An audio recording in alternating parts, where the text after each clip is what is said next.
ನಿಮಗೆ 24 ಸೆಕೆಂಡಲ್ಲಿ ವಶೀಕರಣ ಮಾಡ್ತೀನಿ. ರಾಷ್ಟ್ರೀಯ ಜಾಹೀರಾತು ನೀತಿ ಅಡಿಯಲ್ಲಿ ಔಷಧಿಗಳು ಮತ್ತು ಮಾಂತ್ರಿಕರು ಅದನ್ನು ಪರಿಶೀಲನೆ ಮಾಡಿದರೆ ಜಾಹೀರಾತು ಕೂಡ ಆಗಿಲ್ಲ. ಆದರೆ ಆ ಜಾಹೀರಾತು ಎಕ್ಕಿಲ್ಲದೆ ನಡೀತಾ ಇದೆ ಸಾಮಾಜಿಕ ಜಾಲತಾಣಗಳಲ್ಲಿ.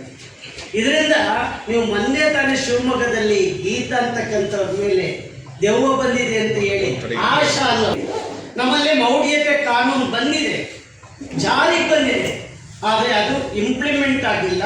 ಅದರಡಿಯಲ್ಲಿ ಕೇಸ್ ಆಗಲಿಕ್ಕೆ ಆಗ್ತಾ ಇಲ್ಲ, ಎದುರಿಕೊಳ್ತಾರೆ.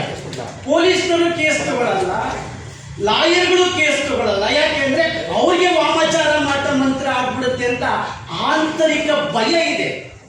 ನಾನು ಈಗಲೂ ಮಾಧ್ಯಮದ ಮುಂದೆ ಹೇಳ್ತಾ ಇದ್ದೀನಿ, 40 ವರ್ಷಗಳ ನನ್ನ ಸೇವಾ ಅವಧಿಯಲ್ಲಿ ಯಾವೊಬ್ಬ ನನಗೆ ಮಣ್ಣು ಕೊಡಿ, ನಿಮ್ಮ ಬಟ್ಟೆ ಕೊಡಿ, ನಿಮ್ಮ ಕೂದಲು ಕೊಡಿ ಅಂತ ಕೇಳದಂತ ಎಲ್ರಿಗೂ ಕೂಡ ಚಾಲೆಂಜ್ ಮಾಡಿದ್ದೀನಿ. ನನಗೆ ವಾಮಾಚಾರ ಮಾಟ ಮಂತ್ರ ವರ್ಕೌಟ್ ಆಗಿಲ್ಲ, ಆಗೋದು ಇಲ್ಲ ಅನ್ನೋದನ್ನ ನೇರ ನಿಷ್ಠುರದಿಂದ ಹೇಳ್ತಾ ಇದ್ದೀನಿ. ಆತ್ಮೀಯ ಮಿತ್ರರೇ, ಇವತ್ತು ವಿಜ್ಞಾನ ಮತ್ತು ತಂತ್ರಜ್ಞಾನ ಅಕಾಡೆಮಿಯ ಒಬ್ಬ ಸದಸ್ಯನಾಗಿ ಮಾನ್ಯ ಮುಖ್ಯಮಂತ್ರಿಗಳೇ ಒಂದು ಮನವಿ ಮಾಡಿಕೊಳ್ತಾ ಇದೆ.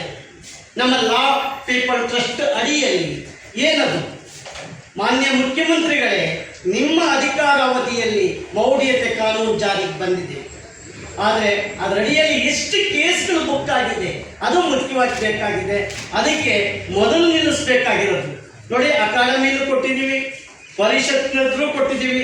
ನೀವು ನೋಡ್ತೀರಿ ಒಂದು ಹೆಣ್ಣನ್ನ ಹೇಗೆ ಬಳಸ್ಕೋತಾರೆ. 24 ಗಂಟೆ ಸೆಕೆಂಡ್ಗಳಲ್ಲಿ ಒಂದು ಹೆಣ್ಣನ್ನ ವಶೀಕರಣ ಮಾಡ್ತೀವಿ, ಲೈಂಗಿಕ ಸಂಭೋಗ ಮಾಡಕ್ಕೆ. ವಾಟ್ ಯು ಮೀನ್ ಇದ್ದೀವಿ, ಇದನ್ನು ಧ್ವನಿ ಎತ್ತಕ್ಕಾಗಲ್ವಾ? ಮಹಿಳಾ ಧ್ವನಿಗಳು ಎತ್ತಕ್ಕಾಗಲ್ವಾ? 24 ಗಂಟೆಗಳಲ್ಲಿ 24x7 ಒಂದು ನಿಂಬೆಹಣ್ಣಿಂದ ವಶೀಕರಣ ಮಾಡ್ತೀನಿ, ಒಂದು ಲವಂಗದಿಂದ ವಶೀಕರಣ ಮಾಡ್ತೀನಿ. ಅದು ನಂಬರ್ ಕೊಟ್ಟು ಪ್ರತಿ ಹೋಗ್ತಾ ಇದೆ. ನಮ್ಮ ಮನಸ್ಸು ಎದುರಿಕೊಂಡು ಕೇಸ್ ಆಗ್ದಲೆ ದೈಹಿಕವಾಗಿ ಮಾನಸಿಕವಾಗಿ ಬಳಲ್ತಾ ಇದ್ದಾರೆ ಜನ.